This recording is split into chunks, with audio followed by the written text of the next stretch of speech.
In this video, I want to go over the different options we have in the options and settings for FL Studio so that we can go ahead and get the program set up and ready to use. It's important to make sure you have the correct settings for your computer and hardware so that you can maximize your enjoyment and the usefulness of FL Studio 8. To get to the settings, simply left-click on the Options menu item from the File menu and select any one of the 4 items listed under System, or you can use the keyboard shortcut F10. Once we have our settings window open, we can customize our experience. To begin, we can select the MIDI option and set up any MIDI devices that are attached to the computer. If you don't have any MIDI hardware, this section may not apply to you, but it's good information to have in case you decide to purchase a MIDI keyboard to use in FL Studio later. It's beyond the scope of this tutorial to give a full explanation of MIDI, but in a nutshell, MIDI is a way that computers interface with musical components. MIDI keyboards do not usually make any sound on their own, but when they supply MIDI data to a host application, that data can then be outputted using VST instruments or soft synths. Up here, in this first area, we can choose how we want our MIDI output to be routed. You can choose any devices you have connected and route them to a specific port, or just leave the port alone and you can route things later to a specific synth. We'll see this again once we get into the step sequencer. The Send Master Sync option here can be chosen if you want to make FL Studio send the master sync signal to the chosen port or device. In order to do this, we need to make sure that the Enable MIDI Master Sync option is chosen in the Options menu under the MIDI section. We also have the option to change the synchronization type if we're syncing. Down here in the Input section, we would see any MIDI controllers that Windows has detected. It may say USB controller, or it may have the name of the controller. It all just depends on how the computer is reading your particular keyboard. If you have a controller plugged in but you're not seeing it listed, you can click on the Rescan button. You can see if your keyboard is sending MIDI data by hitting some keys and watching up here in this area. If you see this little light blinking red each time you press a key, you know that FL Studio is receiving the MIDI data. We also have the option here to select specific controllers that FL Studio has already integrated into its setup. If you're using one of these controllers on the list, select it and its advanced features, such as extra knobs or jog wheels, will already be mapped and active. If your controller is not on the list, you can always use the generic controller option. You may need to consult with your manual to find out how to map keys and controls. Below all this, we see options for Auto Accept Controller, which you may want to uncheck if you'll be using different controllers. Support Hold and Sustain, which allows you to use a foot pedal, and Record to Step Sequencer, which will record into the step sequencer directly rather than the piano roll. As we go through the step sequencer and the piano roll, you'll be able to decide what works best for you, but for now, I would recommend leaving this option off. Beside all this, we have options to set up the keyboard's keys to use for moving between markers in a song. You can take a look at the help file under MIDI settings to see the exact mapping for these functions. You can also use the keyboard to mute and unmute channels by setting the generator muting channel. Finally, the Toggle on Release function allows the changes you have taking place to happen when you press the key down and then revert back when you release the key. You will need to press the key twice to have the action occur. Finally, at the bottom here, we can adjust the velocity to a fixed value or a curve. Clicking on Curve allows you to create a custom setting for all notes. The next thing we need to do is set up our audio. We can left-click on the audio icon in the menu to the left and we will be brought to our audio options. By default, ASIO for all is the default driver. This can be changed by selecting a different driver from the menu up here. Now, before we start setting anything, I want to quickly talk about the difference between ASIO and Direct Sound. Direct Sound, for most people, is their default installed sound card or chip. ASIO stands for Audio Stream Input Output. ASIO is basically a way for your computer to communicate directly with your sound card and thus reduce the latency. ASIO for All is a driver that allows people who do not have an ASIO-enabled sound card to use ASIO instead of Direct Sound. How you set up this section is going to depend on your computer and your sound card. We'll go through and discuss what options are available, and then it will be up to you to determine what gives you the best balance of performance and usability. Since ASIO for all is the default selection, we'll explore its options first. To see these options, left-click on the button that says Show ASIO Panel. This opens up ASIO for all's Options panel. In simple mode, we can see what devices are available. In this case, we see my sound card showing as SIS7012 audio driver. We can see the legend to the right, which will tell us the different symbols for the different states of availability. If you wanted to disable a device from the list, just left-click on it and then select Disable. This will put an X over that item. You can enable the device using the same process. The most important part of this panel, though, is the buffer length. The buffer length will determine latency and buffer underruns. A smaller buffer setting means less latency, but will push the sound card harder and introduce the possibility of buffer underruns, which basically means the sound card can't keep up with the audio, so the playback becomes staticky and glitchy. A longer buffer time means better performance, but a longer latency. What I suggest is if you're not planning on actually playing anything, meaning you're not using a MIDI keyboard and you're not planning on using the typing keyboard feature to record, I would use the highest buffer time possible. You may notice a slight delay between the time that you hit play and the time that the sound comes, but again, this will give you the best performance. To see the advanced options for ASIO for all, please see the included documentation in the directory that you installed it into. Next, we can take a look at using direct sound. Again, we'll go to the list and select our card. Once again, we can adjust the buffer length and the same rules apply. If you're needing lower latency, try to get the smallest buffer you can without introducing underruns. But if you're more concerned with performance and not latency, then choose the highest buffer setting. You'll have to play around and do some testing to see what works best for you. In my case, I can usually get away with 512 samples as my buffer, which gives me a 12 millisecond delay. If you find that sometimes on a song that uses a lot of effects and sounds, you start getting glitches, you may need to increase the buffer length. Sometimes songs are so resource intensive and use so many sounds at once that it is necessary to up the buffer setting. Keep in mind that the buffer length can only be increased so far. At a certain point, your computer speed and sound card can only take so much. Once you've reached the height of performance on your computer and with your settings, you may still encounter problems with overdoing it. If that's the case, it may be time to look at upgrading your system. So the other options we have here are Auto Close Device, which basically frees the device to use for other applications if not running, or if FL Studio is not the focus program. If you use ASIO for all, you won't be able to hear audio from any other program while running FL Studio. The other options down here are Use Polling, which is supposed to give you a smaller buffer length with better performance, but it actually can work the opposite way for some people. I used to keep it on, and when I would get to a smaller buffer size, I would start to see that underruns started counting up.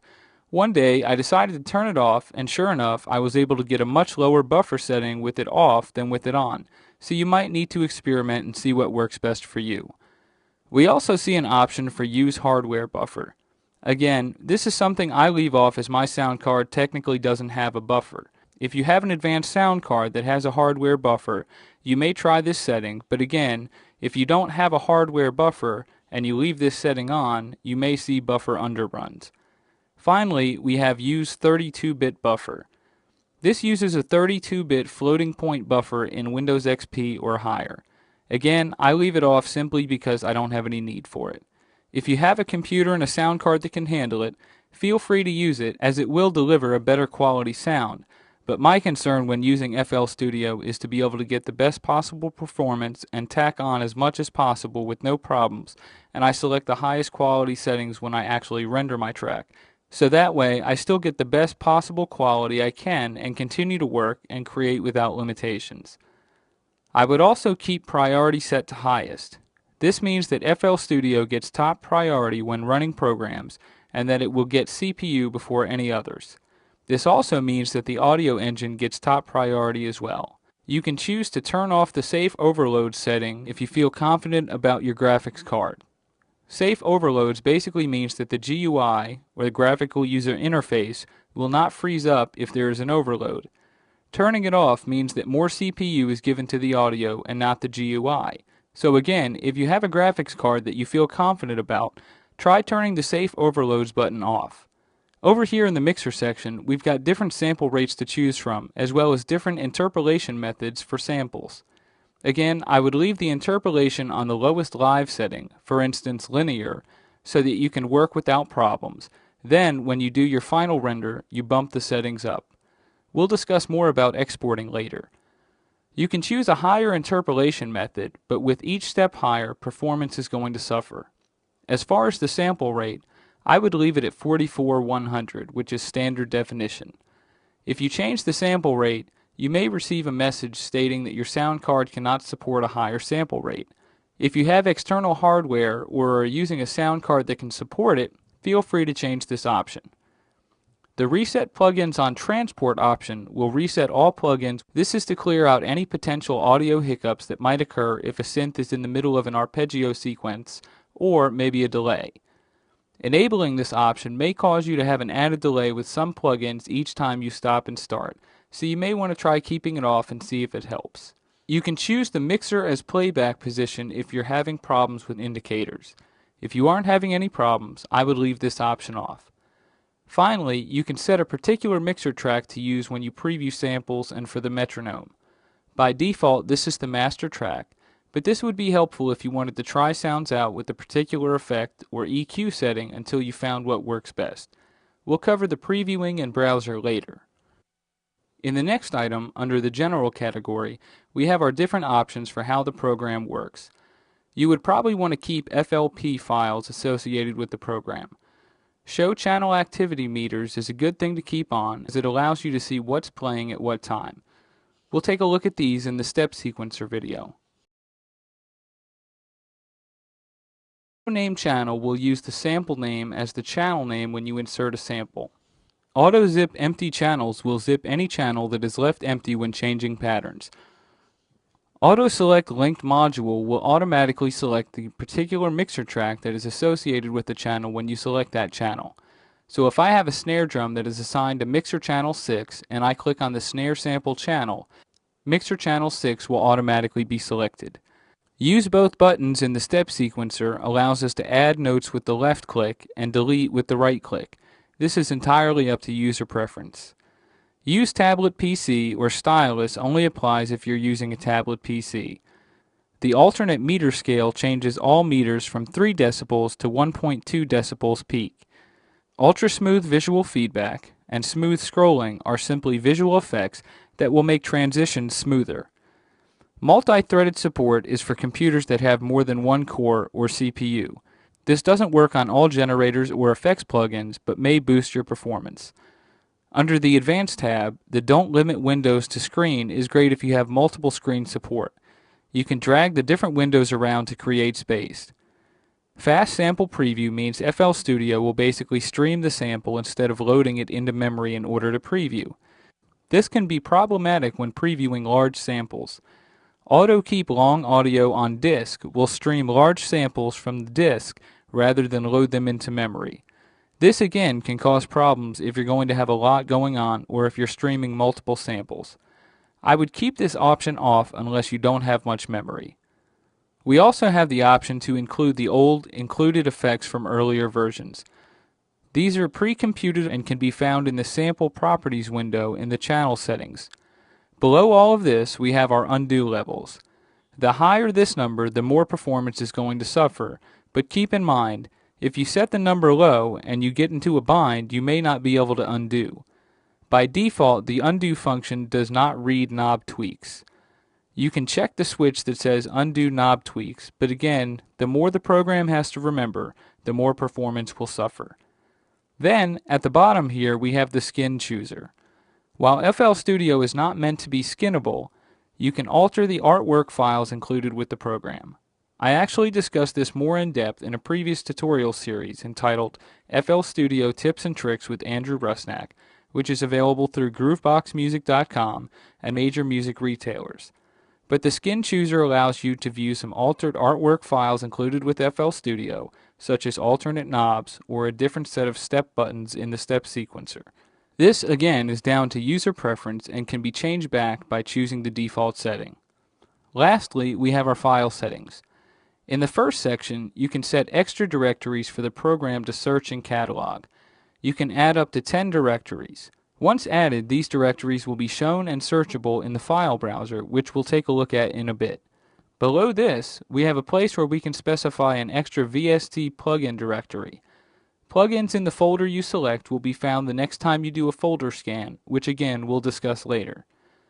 The only other information you need to take note of is down here in the project settings. Just left-click on Project and you'll be able to enter all the needed info for the particular track you're working on, such as title, artist, and any additional info. One cool thing about this is that you can display rich text format, and you can select the Show on Opening box so that when you start your project, a slightly translucent box will pop up showing you the info for the song. Lastly, below this, you can select the time signature and the PPQ, or the pulses per quarter note. PPQ is a factor that determines how refined you can get event edits, automation, and slides. The higher the number, the more fine control you have, but the more CPU is used. We also have the option for circular panning law and triangular panning. Circular panning helps to keep the volume level the same as you pan by decreasing the volume of both speakers as you get closer to the center. Therefore, the volume increases as you pan back and forth, giving the illusion that sound is not being lost the harder left or right you pan. You may want to do some extra research on your own on the pros and cons of circular panning versus triangular panning. So we've just covered a lot of information. I hope that I didn't move too fast, and if you need to review anything, feel free to go back and watch this video again, or view the help file by pressing F1. The topics we just discussed are meant to help you get the most out of FL Studio and can be changed at any time by pressing F10. You may want to try different settings to see what you like more or what gives you the better ratio of performance to quality. Making sure all of the setup information is correct may be more boring than making music, but it will pay off later as it will save you time and headaches. In upcoming videos, we're going to take a look at the layout and individual windows of FL Studio.